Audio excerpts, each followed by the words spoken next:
Good morning.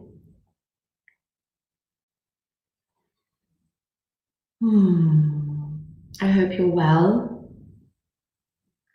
It's beautiful to be with you here once more. Another grey day in Manchester that's not going to lower my spirits, even though we haven't seen the sun for 4 days. The inner sun shines bright. So today, for this 11/11 Antidote transmission, I bring to you a little bit of wisdom and share some practice around crystal technology and how the technology of the crystals, the energy of the crystals,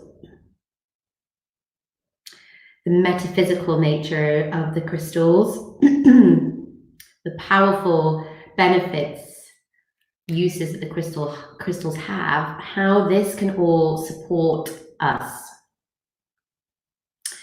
in these challenging times and other challenging times that we may face as human beings, Mother Earth, and sentient beings. Crystals are very much our allies. They are the very foundation from which we grow.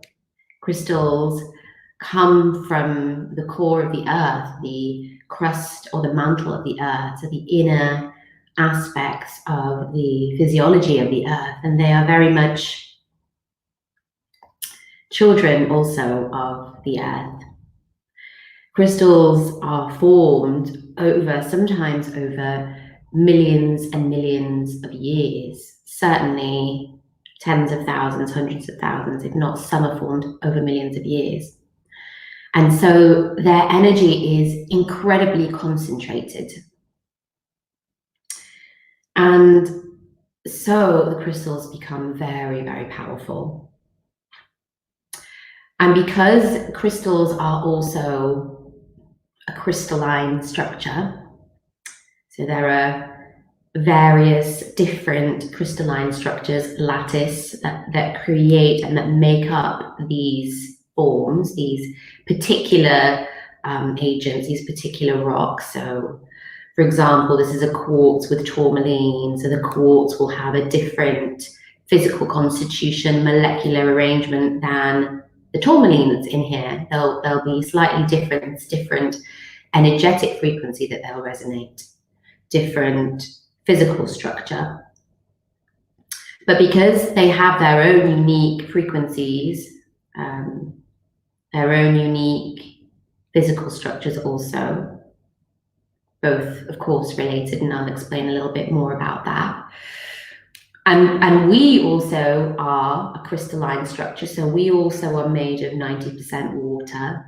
We also have liquid crystals in our pineal gland, and various other biochemical processes that go on in our body are crystalline structures, at the molecular level. And that is why we resonate so strongly with crystals. That's why for humans, crystals are very strong allies, very strong, useful aspects of nature that we literally can utilize as keys to unlock our own technology and the technology of the various aspects of nature around us. So they can be keys. And I'm going to talk a little bit about how they can be keys. But first, I'm going to talk about how they actually work, how they resonate. So, this looks like a piece of rock, a very pretty piece of rock. I've been moving this around. One of my many beautiful quartz tourmaline pieces. I'll explain to you why I work so much with quartz tourmaline. So quartz is a very amplifying stone, whether it's crystal or it's a little bit more opaque like this, due to the structure of quartz and the molecular arrangement, it gives out a very strong amplifying frequency. So anything that comes with it, anything that's alongside it or grows with the quartz becomes amplified. So I've got a little mandala going on here from a ceremony we did at the weekend. We have lots of crystals. Let me see if I can find, So we have here a citrine. So a citrine is made up of lots of quartz. Let's see if I can get that to focus on Instagram. No, it's a bit better. So there's a lot of quartz within the citrine. The citrine is very much made up of quartz as well as other chemicals. And citrine has this orange color, very much related to the solar plexus. And we do a lot of cleansing here of the energy that we at our solar plexus, that we tend to collect a lot of stress and anxiety and worry here. And this is where we clear that from. And so the color also helps us to identify which crystals are going to be helpful for which chakras. And that's because the physicality grows so we have a chakra, right? And this chakra here at the solar plexus is very much related to the organs here. So the frequency at which this is all vibrating at, it, as in physics, has a color and that color is like a representation of the frequency. So that's why when we see the same colors in nature, we know, right, that's going to be useful for us, because the harmony, the resonant frequency of that is going to help to recalibrate and reset the frequency of my solar plexus. Because in theory, they're resonating at that same similar frequency. So what we want to do is that when these chakras are vibrating at their optimum frequency, they are red for the root, orange for the sacral, yellow for the solar plexus, green for the heart, light blue for the throat, indigo, violet for the third eye, and then like a colorless white or ultraviolet color for the crown. So maybe if we go into those chakras and we have blockages, we might feel a more dense energy there. We might see a darker shade of yellow there. We might even just know through our own intuition that there's heaviness there or there's blockages there. And so bringing in the color, the bright color of yellow, for example, bringing this crystal in to do the work, or using color therapy, using certain lights, wearing certain colors, is really going to help us to bring that information into our system through our eyes or through the energy frequency itself and raise the vibration of that chakra. So that's one of the ways in which crystals are particularly useful for us. So going back to the quartz, is very amplifying. So whatever crystals are embedded within the quartz, the properties of that crystal are going to be amplified. And actually this crystal has got tourmaline. And these are the crystals that I'm going to talk about the most today, tourmaline and obsidian. Let's see if I've got some obsidian. I do have some here. Here is some obsidian. It's very glass-like crystal. It actually is a glass formed from molten lava, so it's quite translucent. If you hold it up to the window, you kind of can see at the edges where it's a bit thinner that it's actually quite a translucent crystal. And tourmaline, when it's and I have some obsidian here. This is polished obsidian, and when it's smaller, it's much darker. You can't see it's translucent so much. Perhaps you can see this is a little bit more translucent. It's you can see around the edges a bit more translucent. This is also an obsidian. And let's see if I've got a tourmaline somewhere. How do I not have a tourmaline here?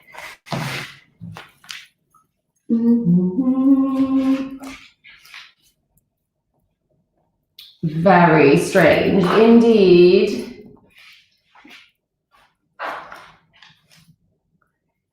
Oh, very weird. Very weird, no tourmaline. Okay, so I'm going to show you a picture of tourmaline. Let's see. There we go. I've got it in my crystal book here. So tourmaline is this it's really recognizable. It's like got these striated crystals. They're sort of like very thin and kind of in lines.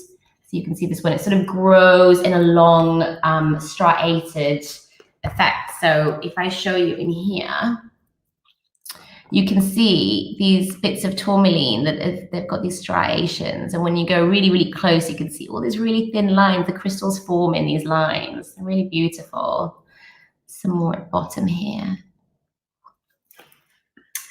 So I've been working with these crystals for a really, really long time, and I'm going to show you also as part of this little transmission how to work with the crystals, how to activate them and cleanse them, activate them and empower them and utilize them for your own benefits.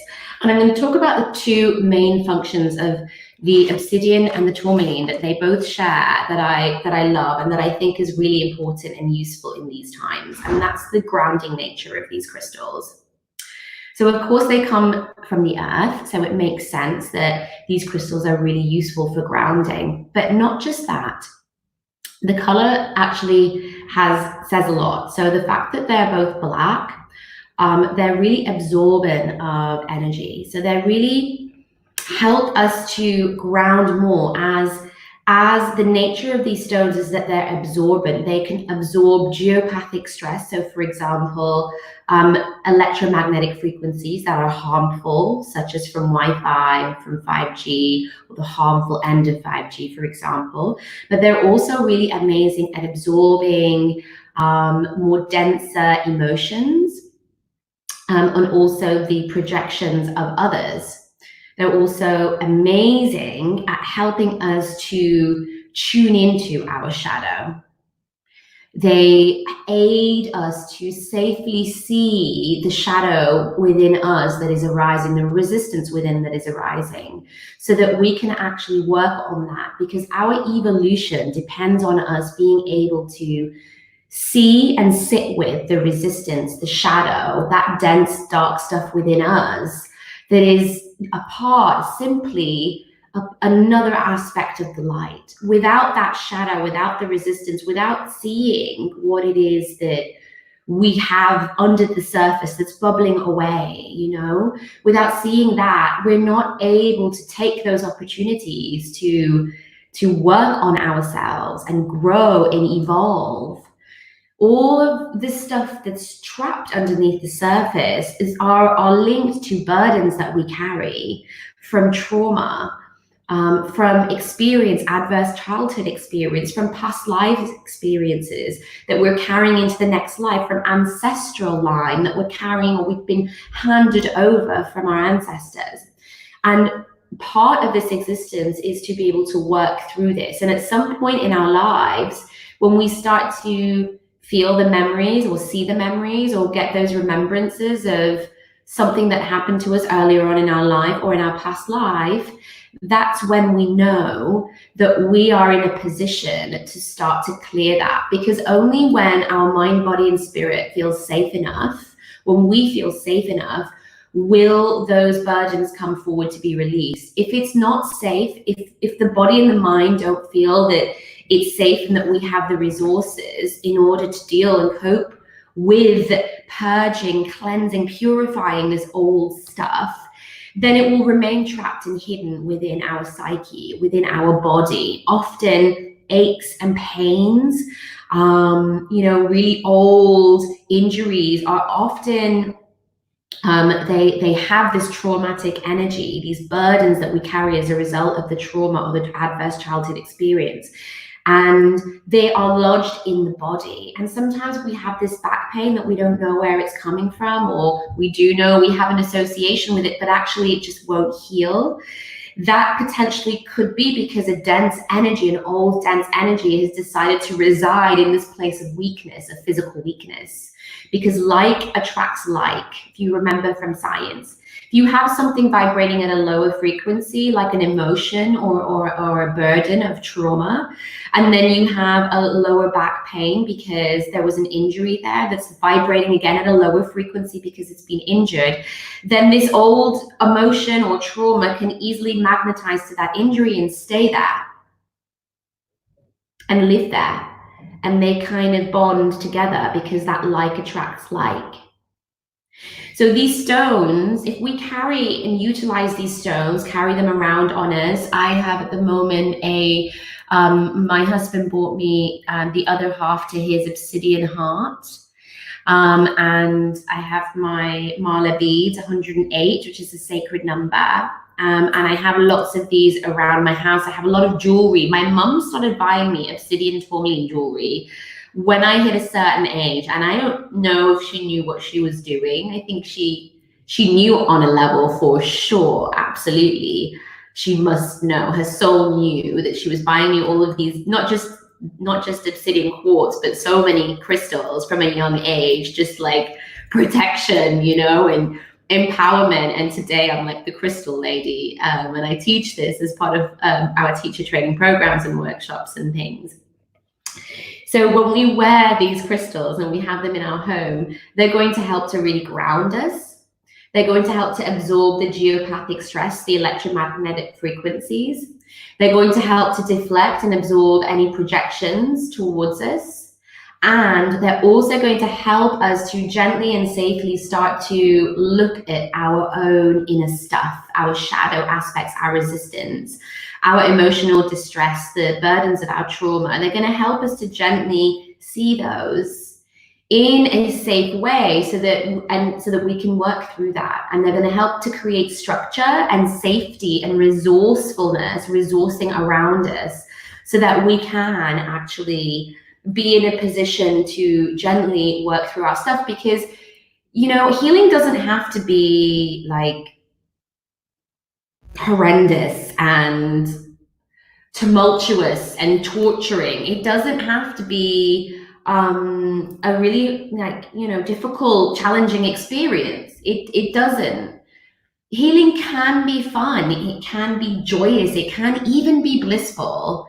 I have some students on my teacher training programs, and they will tell you about the blissful experiences that they have when doing self-healing, the spontaneous explosions of energy within, or clearing of stuff, or realizations, you know, and sometimes they bring tears because it's part of the process of cleansing that this grief is able to go, and we're able to hold that space.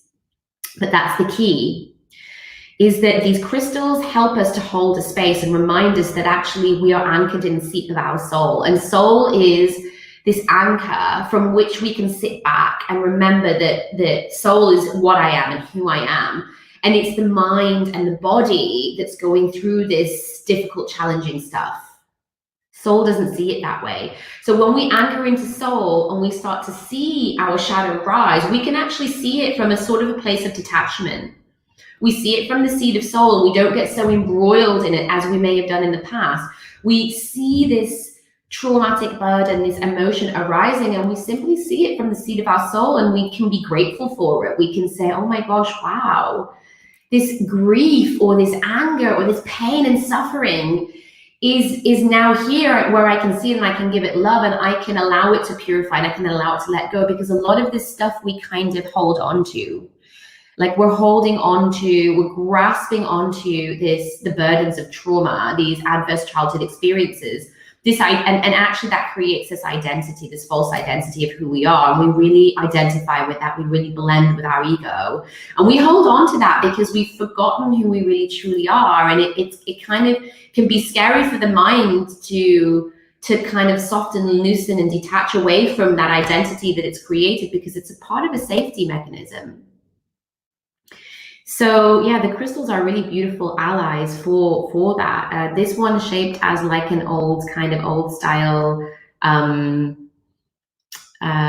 what would I say? Like I want to say a dagger, and like a blade, that is it.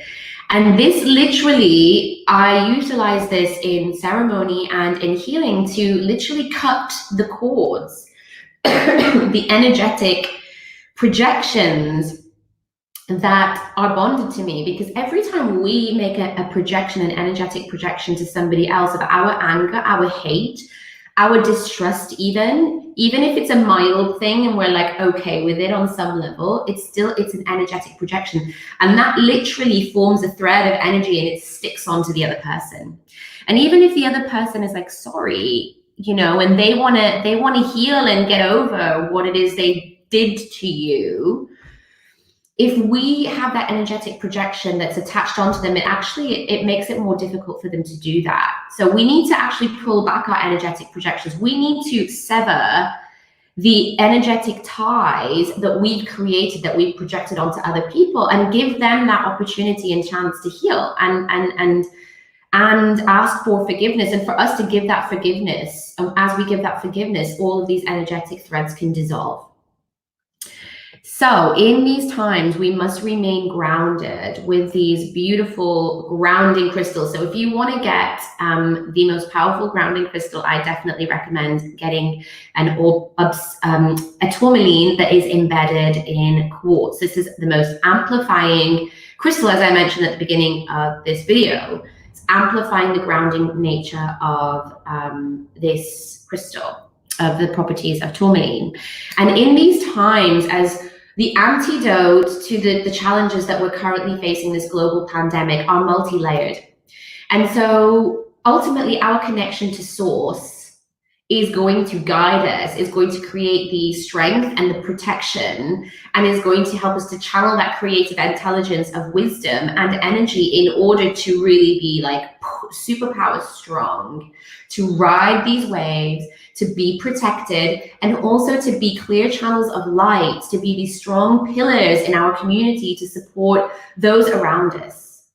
How many of you notice that you're feeling okay? You're feeling like part of your role is to support even, you know, your family members, your neighbors, people around you through these times, and you're finding yourself like, hey, I can do this. Like, I'm feeling great. If you're one of those people, that's because that so much of your journey has been leading to you to this point, because all we ever have is the now anyway.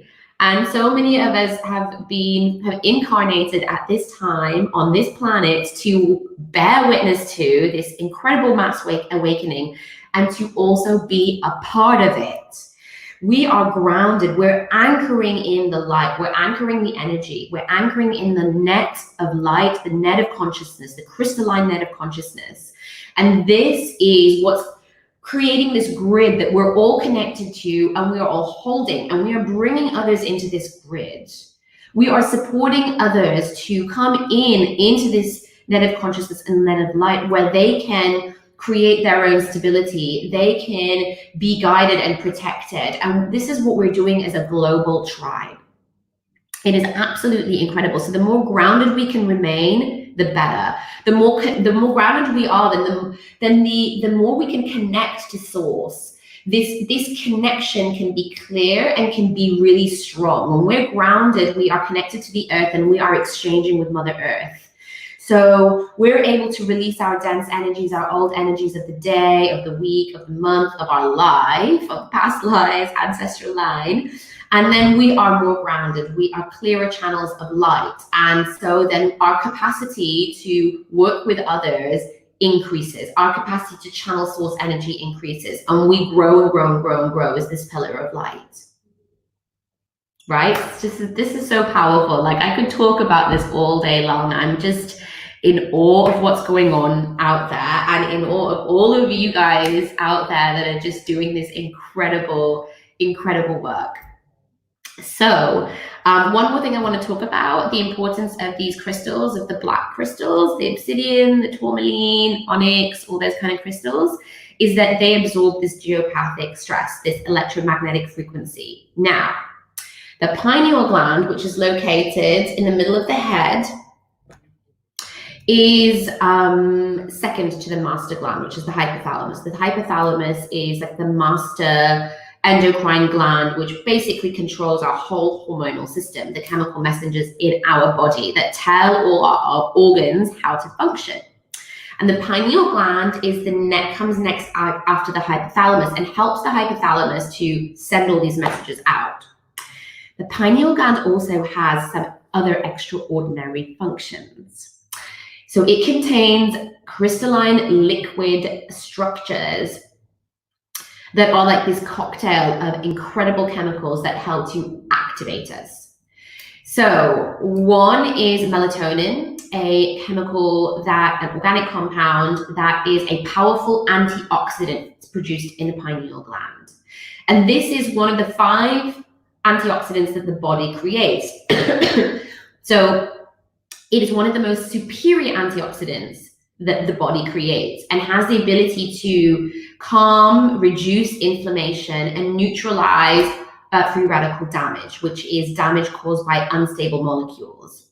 So electromagnetic frequencies, which are harmful coming into the body, need these antioxidants to help stabilize what's going on, because the EMFs come in and cause damage to cells, and then the antioxidants come in and mop that up. And this is happening on like a daily basis. Now, the pineal gland needs darkness to activate. So when the sun starts to go down and we dim the lights in our house in accordance to the sun going down, the melatonin starts to be produced by the pineal gland. And this is part of the natural circadian rhythm. And so we find these antioxidants, melatonin, being produced more when we're sleeping. So how do we stimulate more melatonin production? First of all, we need to wear glasses or put protectors on our screens, digital protectors or physical protectors that literally block the blue light from being emitted from our devices, because this is actually triggering our pineal gland to think that it's still light outside. So when we're on the phone at night and like watching stuff, that is literally telling our pineal gland that it's still daytime, when actually we need to be relaxing and falling asleep and letting the melatonin production increase, so that while we're sleeping and the body is detoxifying and dealing with all, like mopping up the, the kind of damaged cells, etc., that the melatonin can do its job. So that's really, really, really important.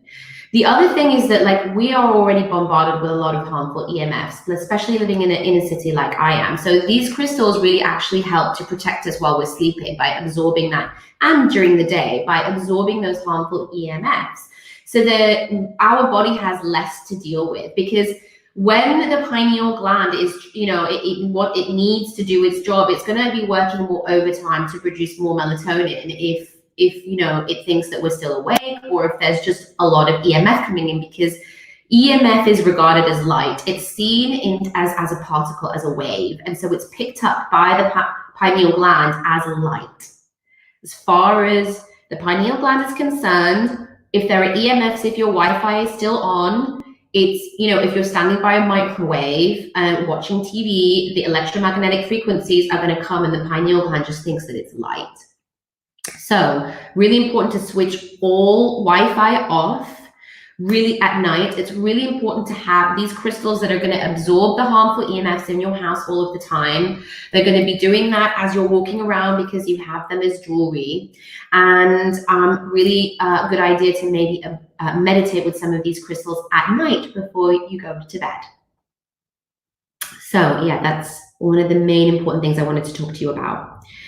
I'm seeing a lot of people who have these, have the gifts of a very activated upper chakras, particularly the third eye and the crown, where they're very open.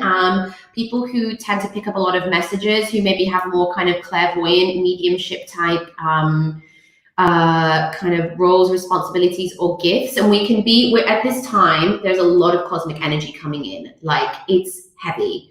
There's a lot coming in, and it's there to help. There are a lot of guides, there are a lot of spirits, there are a lot of beings coming down to connect with us, to help us to ascend. This is a mass ascension, mass awakening process that we're in at the moment.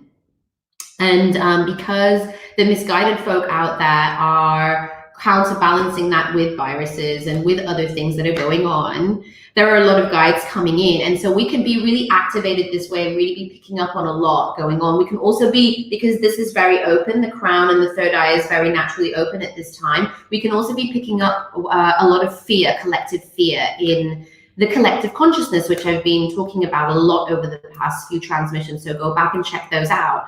So we literally have this ability, right, to tap into the collective consciousness.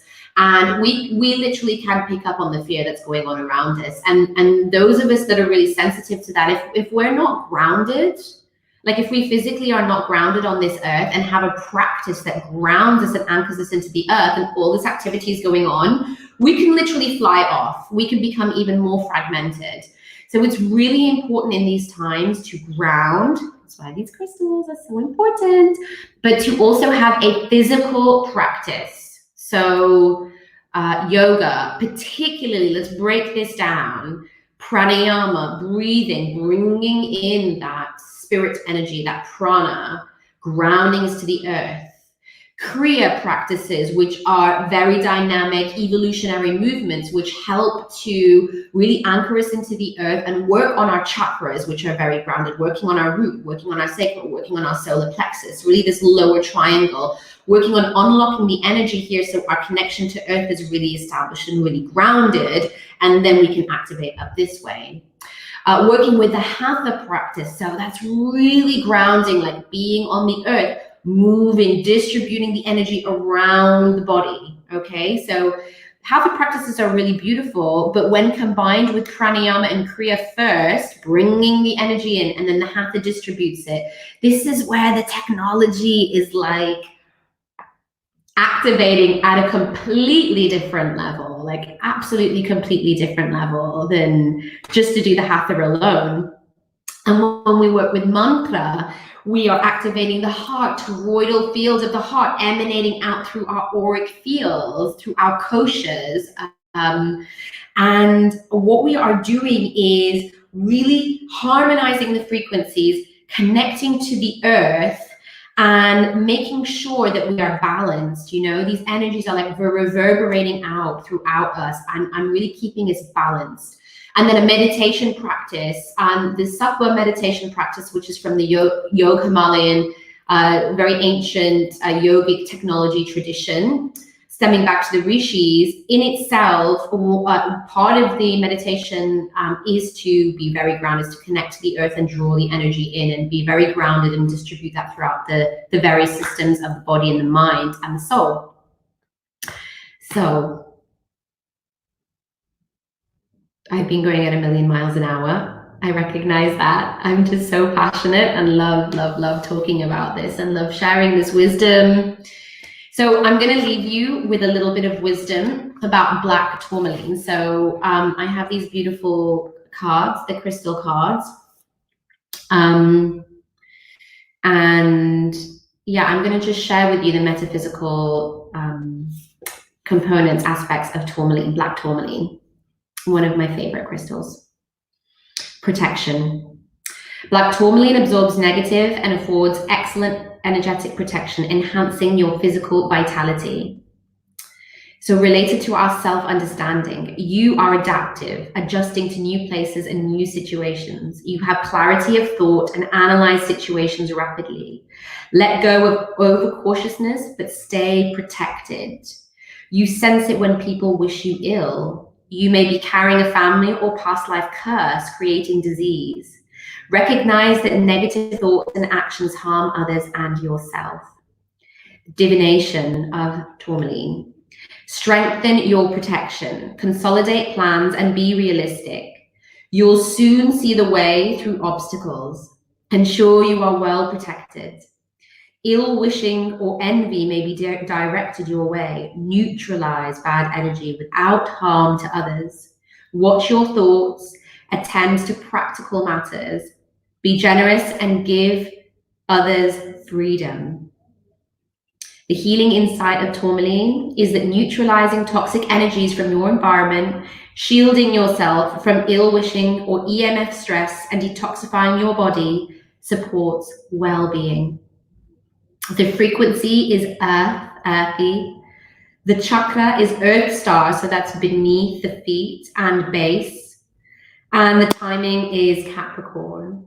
Soul path is appropriate energy shielding and enhancement.